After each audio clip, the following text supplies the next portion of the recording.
Salam saudaraku, semoga kita semua dalam keadaan sehat dan penuh sukacita dalam Tuhan. Kita akan merenungkan firman Tuhan hari ini. Sebelumnya kita berdoa.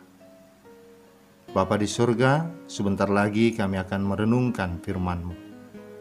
Biarlah Roh-Mu yang kudus menerangi hati dan pikiran kami, agar kami sungguh memahami firman-Mu. Di dalam nama anak-Mu Tuhan Yesus Kristus kami berdoa. Amin. Saya akan bacakan bagi kita firman Tuhan hari ini. Hakim-Hakim 14 ayat 1-4. Beginilah firman Tuhan. Simson pergi ke Timna dan di situ ia melihat seorang gadis Filistin. Ia pulang dan memberitahukan kepada ayahnya dan ibunya. Di Timna aku melihat seorang gadis Filistin. Tolong ambillah dia menjadi istriku. Tetapi ayahnya dan ibunya berkata kepadanya, "Tidak adakah di antara anak-anak perempuan sanak saudaramu, atau di antara seluruh bangsa kita seorang perempuan, sehingga engkau pergi mengambil istri dari orang Filistin, orang-orang yang tidak bersunat itu?" Tetapi jawab Simson kepada ayahnya, "Ambillah dia bagiku, sebab dia kusukai." Tetapi ayahnya dan ibunya tidak tahu bahwa hal itu daripada Tuhan asalnya. Sebab memang Simson harus mencari gara-gara terhadap orang Filistin, karena pada masa itu orang Filistin menguasai orang Israel. Demikian firman Tuhan.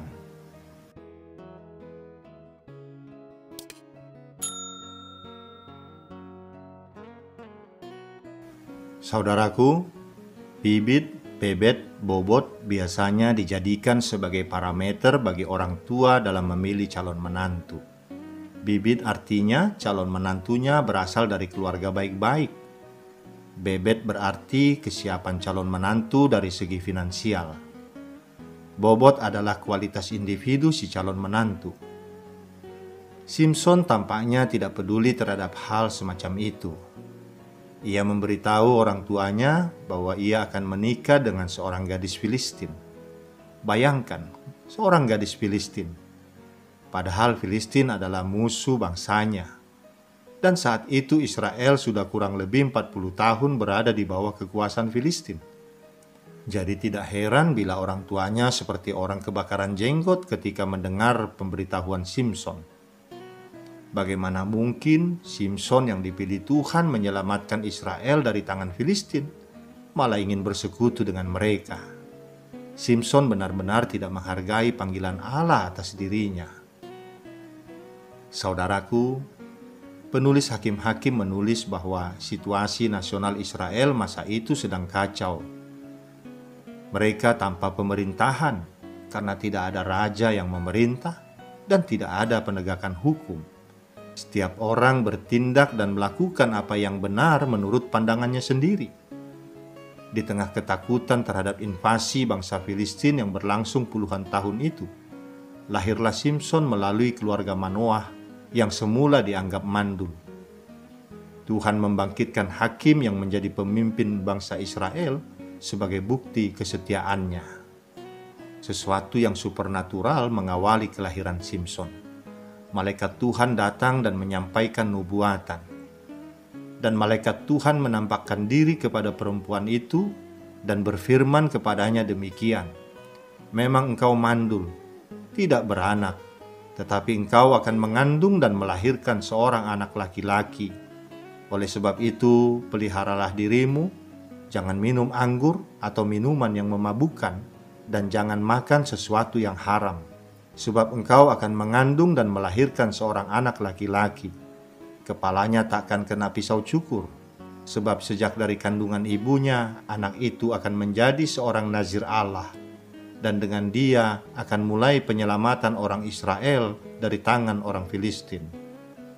Nazir Allah adalah orang yang telah ditetapkan atau menetapkan dirinya untuk memenuhi sebuah panggilan, pekerjaan, atau pelayanan tertentu.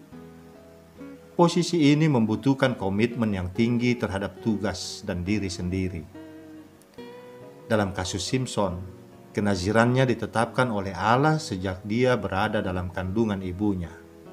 Kenaziran juga bisa terjadi saat seseorang membuat kaul tertentu. Di dalam hukum Musa terdapat aturan yang sangat ketat mengenai kenaziran. Bilangan 6 ayat 2-5 mencatat bahwa orang yang menjadi nazir harus konsisten untuk mengkhususkan dirinya bagi Tuhan. Sejumlah hal terlarang tidak boleh dilanggarnya, seperti meminum minuman yang memabukkan atau segala jenis minuman dan makanan yang berasal dari buah anggur, baik asli maupun olahan. Harus tetap berambut panjang karena tidak boleh memotong rambut, serta dituntut untuk menjaga kekudusan hidupnya. Saudaraku, Simson dikenal di dalam dua hal selama menjadi hakim Israel. Pertama, Allah memakainya sangat hebat dengan kemampuan supernatural, sehingga musuh Israel saat itu, yaitu bangsa Filistin, takluk dan tidak mampu melanjutkan intimidasi militer ke wilayah Israel.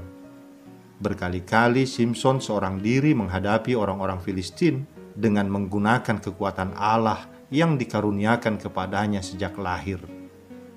Berbagai upaya dilakukan oleh orang-orang Filistin untuk mencari tahu kelemahan Simson, tetapi usaha tersebut selalu menemui jalan buntu. Hal ini membuktikan kepada bangsa Israel bahwa Allah tidak membiarkan bangsa pilihannya itu. Hingga pada satu titik, Simson berjumpa dengan Delila yang kemudian menjadi jerat baginya. Istrinya itu diperalat musuh untuk menaklukkan Simson dan berhasil. Itulah hal kedua yang membuat Simson termasuk sebagai pemimpin dalam Perjanjian Lama yang disebut unfinished well, atau tidak tuntas menyelesaikan tugasnya. Di antara semua pemimpin dalam Alkitab yang dipanggil untuk melayani, hanya sedikit yang menyelesaikan tugasnya hingga tuntas. Simson termasuk salah satu yang tidak tuntas.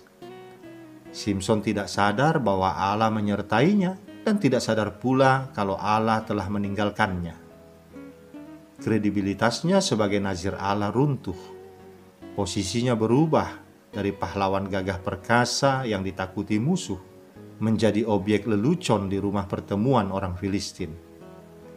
Roh Allah telah meninggalkan sang nazir tanpa disadarinya. Narasi di dalam kitab Hakim-Hakim sangat jelas ketika penulisnya memaparkan bahwa Simson mengira dirinya masih dipakai Tuhan. Faktanya, roh Tuhan ternyata sudah undur daripadanya.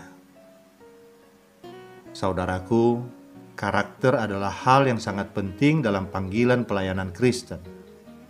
Seorang pemimpin yang dipanggil oleh Allah harus menjalani panggilannya itu di atas dasar karakter dan moralitas yang kuat. Moralitas Simson menjadi sesuatu yang dipertanyakan saat tanpa perasaan bersalah, pelanggaran terhadap hukum nazir dilakukan dengan mudahnya. Simson memang sangat hebat dan sangat mengagumkan dalam hal kuasa Tuhan, tetapi lemah di dalam moralitas dan karakter. Komprominya terhadap kenaziran dan pengkhianatan terhadap panggilannya menjadi sebab akibat dari semua kelemahannya. Sang nazir memilih mencari pasangan hidupnya dari luar suku Israel. Padahal ketentuan di dalam Ulangan 7 ayat 3 dan 4 sangat jelas melarang pernikahan dengan suku setempat, supaya tidak ikut terpengaruh di dalam budaya dan agama penduduk asli. Janganlah juga engkau mengawin dengan mereka. Anakmu perempuan janganlah kau berikan kepada anak laki-laki mereka, ataupun anak perempuan mereka jangan kau ambil bagi anakmu laki-laki, sebab mereka akan membuat anakmu laki-laki menyimpang daripadaku, sehingga mereka beribadah kepada Allah lain. Maka murka Tuhan akan bangkit terhadap kamu, dan Ia akan memusnahkan engkau dengan segera. Simson justru bertindak sebaliknya. Ia jatuh cinta pada seorang perempuan Filistin di Timnah dan memaksa orang tuanya untuk melamar anak gadis itu menjadi istrinya. Cinta telah membuat Simson gelap mata dan termakan rayuan. Kendati ia sempat berbohong beberapa kali mengenai rahasia kelemahannya, tapi pada akhirnya rahasia tersebut terbongkar dan takluk di dalam kedagingan dan hasrat seksual. Rambutnya dicukur dan Simson kalah. Orang Filistin menangkapnya, mencungkil biji matanya, lalu menempatkan dia di penggilingan buah zaitun. Pahlawan Israel yang gagah perkasa itu berakhir pada tugas yang seharusnya dilakukan oleh seekor keledai.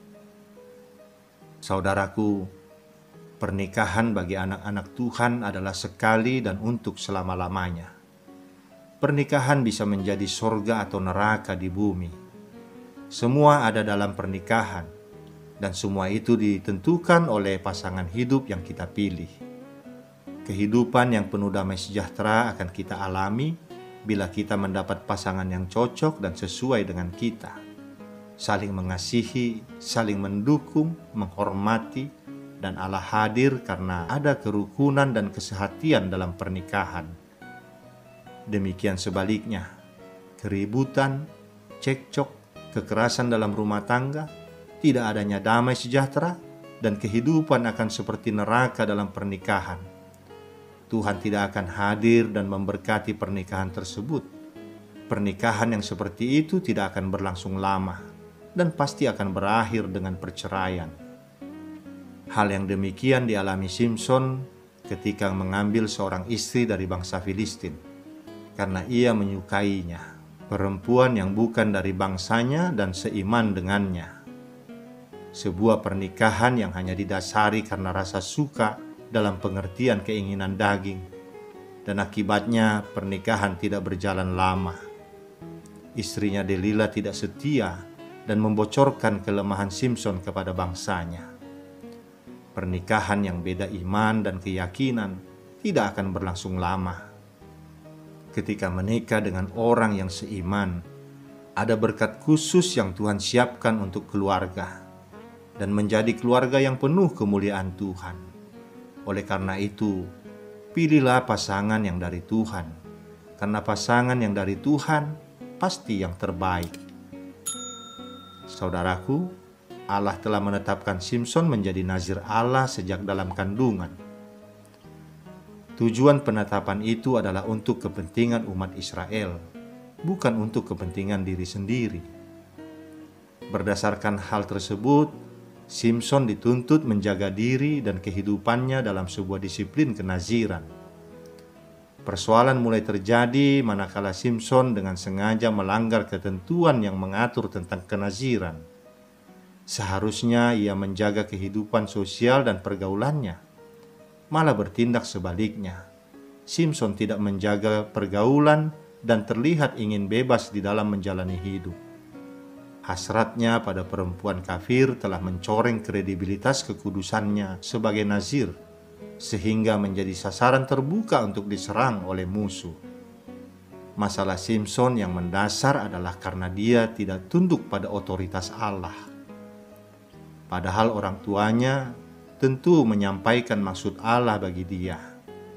Dampaknya, ia juga tidak tunduk pada otoritas orang tuanya saat orang tuanya keberatan atas keputusannya menikah dengan Delila. Tidak tunduk pada otoritas membuat dia membiarkan hasrat menguasainya, tanpa peduli segala akibat yang akan ditanggungnya. Padahal seharusnya orang harus menyangkal diri atas segala hasrat yang bertentangan dengan kebenaran Allah. Marilah kita belajar untuk mempertimbangkan lagi segala hasrat kita dan bandingkan dengan kehendak Allah atas diri kita. Jangan kita tunduk pada hasrat diri semata, melainkan tunduklah dalam totalitas kita kepada Allah. Orang yang hidup dengan dipimpin oleh Roh adalah orang yang sanggup mematikan segala perbuatan kedagingan dalam hidupnya. Kehidupan Simson menjadi sebuah peringatan bagi keluarga Kristen di zaman ini, agar tiap-tiap keluarga Kristen tunduk kepada otoritas Allah dan hidup sebagai keluarga Allah, di mana kehendak Allah lah yang menjadi prioritas utama. Sebelum menutup khotbah ini, ada 4 pelajaran yang bisa kita ambil. Yang pertama, karakter dan moralitas adalah hal yang sangat penting di dalam panggilan pelayanan Kristen. Seorang pemimpin yang dipanggil oleh Allah harus menjalani panggilan itu atas dasar karakter dan moralitas yang kuat. Kedua, pernikahan yang beda iman dan keyakinan tidak akan berlangsung lama. Oleh karena itu, pilihlah pasangan yang dari Allah, karena pasangan yang dari Allah pasti yang terbaik. Yang ketiga, jangan tunduk pada hasrat diri semata, melainkan tunduklah dalam totalitas kita kepada Allah. Orang yang hidup dengan dipimpin oleh Roh adalah orang yang sanggup mematikan segala perbuatan kedagingan dalam hidupnya. Keempat, tiap-tiap keluarga Kristen harus tunduk kepada otoritas Allah dan hidup sebagai keluarga Allah, di mana kehendak Allah lah yang menjadi prioritas utama. Kiranya Tuhan Allah memberi kita kekuatan untuk melakukan semuanya itu. Amin. Kita berdoa. Terima kasih Bapa atas firman-Mu yang telah kami dengar dan renungkan. Engkau mengingatkan kami Bapa, agar kami bergantung kepada kehendak-Mu dan tidak mengutamakan hasrat atau keinginan kami. Sekalipun kami memiliki cita-cita, memiliki rencana, tetapi kami harus menyerahkan semua itu ke dalam tangan Tuhan. Sehingga Engkaulah yang menjadi prioritas utama kami di dalam hidup. Berkatilah setiap keluarga Kristen dimanapun berada, agar mereka hidup di dalam kehendak Tuhan dan memprioritaskan Tuhan di dalam kehidupan rumah tangga mereka. Agar keluarga Kristen dimanapun berada menjadi keluarga yang terberkati dan memberkati banyak orang. Dalam nama anak-Mu Tuhan Yesus Kristus kami berdoa dan mengucap syukur. Amin. Saudaraku, kita akan berjumpa lagi di lain waktu. Kiranya Tuhan memberkati kita semua. Salam sehat, Salam.